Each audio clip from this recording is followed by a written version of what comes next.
नमस्कार छात्रों। आज मैं आपको कक्षा 10वीं विषय हिंदी इस विषय हिंदी में व्याकरण में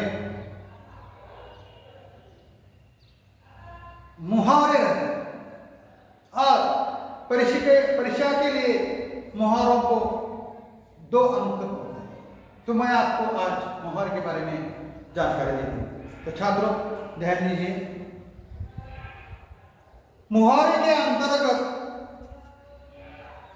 2 प्रश्न होते हैं।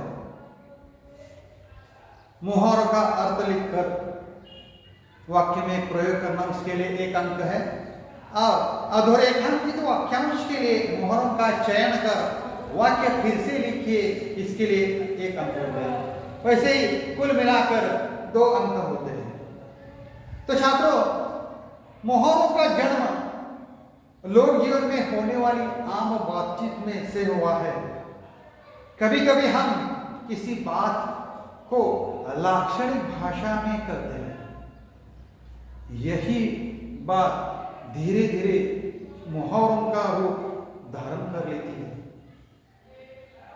मुहावरों का प्रयोग से भाषा में सजीवता आ जाती है। एक मुहावरा उतना कहा जाता है जितना हम लंबी चौड़ी भूमिका बांधकर भी नहीं कर सकते। तो छात्रों ध्यान दीजिए, मैं आपको कुछ वाक्य बताता हूं। गोपाल प्रसाद बड़े चालाक है, जब देखो स्वार्थ सिद्ध करने में लगे रहते हैं। स्वार्थ सिद्ध करने में इस शब्द के नीचे अधोरेखांकित है। तो मुहावरे के मतलब इसका वाक्य कैसे तैयार हो जाता है? गोपाल प्रसाद बड़े चालाक है, जब देखो अपना उल्लू सीधा करने में लगे रहते हैं। दूसरा उदाहरण देता हूं मैं आपको। जो व्यक्ति दूसरों के लिए कांटे बिछाता है, उसका कभी भला नहीं हो सकता। छात्रों ध्यान दीजिए, जो व्यक्ति दूसरों के लिए बाधा उत्पन्न करता है, अलग अलग प्रकार की बाधा होती है, समझ है, बाधा उत्पन्न करता है, उसका कभी भला नहीं हो सकता है। बाधा उत्पन्न करता है शब्द के नीचे अधोरेखांकित है। तो मुहावरे के उसमें मुहावरा डालकर वाक्य कैसे तैयार हो जाता है? जो व्यक्ति दूसरों के लिए कांटे बिछाता है, उसका कभी भला नहीं हो सकता।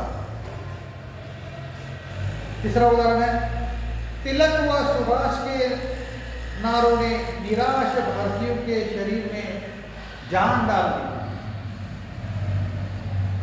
तो मुहावरा, उसमें मुहावरा डालकर कैसे वाक्य तैयार होता है? तिलक व सुभाष के नारों ने निराश भारतीयों के शरीर में प्राण फूंक दिए। देखो छात्रों, परीक्षा में क्या कैसा प्रश्न पूछा जाता है? निम्नलिखित मुहावरों का अर्थ लिखकर अपने वाक्यों में प्रयोग कीजिए। 1 अंक होता है। जैसे मैं आपको मुहावरे बताता हूं। कान के पर्दे फाड़ना, उसका अर्थ है बहुत शोर करना। तो वाक्य कैसे तैयार होता है? लाउड स्पीकर की आवाज कान के पर्दे फाड़ रही थी। धावा बोलना, इसका अर्थ है चढ़ाई करना। वाक्य कैसे तैयार होता है? भारतीय जवानों ने पाकिस्तानी घुसपैठी पर धावा बोल दिया। चकमा देना, इसका अर्थ है धोखे में डालना। वाक्य कैसे तैयार होता है? चोर पुलिस को चकमा देकर भाग निकला। चौथा है 2 पाटों के बीच आना, बुरी तरह फंस जाना, इसका अर्थ है। वाक्य कैसे तैयार होता है? एक ओर गांव वालों तथा दूसरी ओर पुलिस डाकू 2 पाटों के बीच आ गए। अगला है मुहावरा, अपनी हाके जाना, अर्थ है अपनी ही बात कही जाना।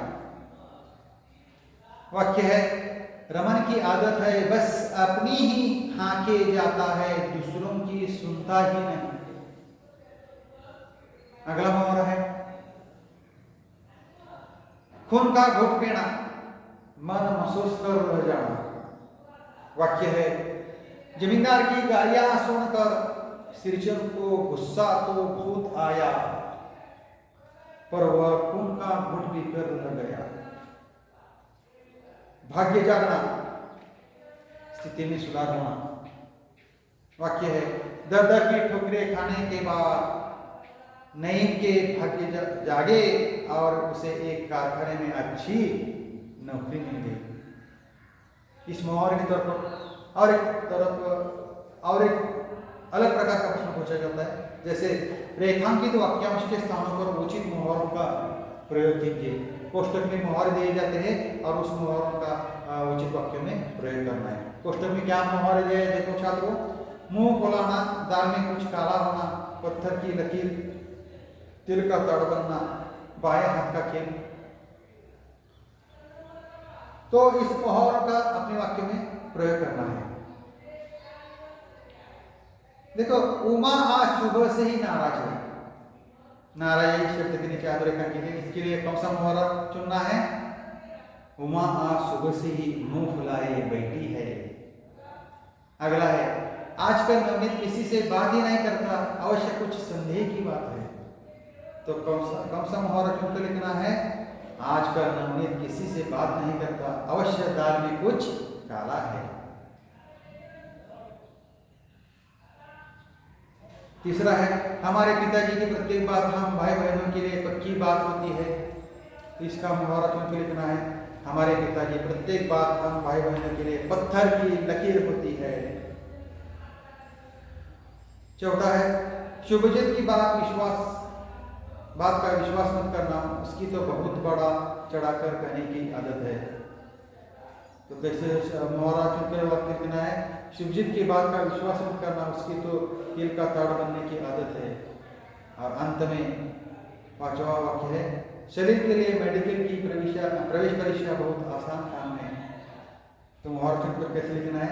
शरीर के लिए मेडिकल की प्रवेश परीक्षा बाएं हाथ का खेल है। तो छात्रों, आज मैंने आपको कक्षा 10वीं विषय हिंदी, इस विषय हिंदी व्याकरण में मुहावरे के बारे में मैंने आपको जानकारी दी है। और आप भी किताब में आए हुए जो मुहावरे, उस मुहावरों का अर्थ लिखकर अपने वाक्यों में प्रयोग कीजिए। तो छात्रों, यहाँ मैं ठहरता हूँ। धन्यवाद।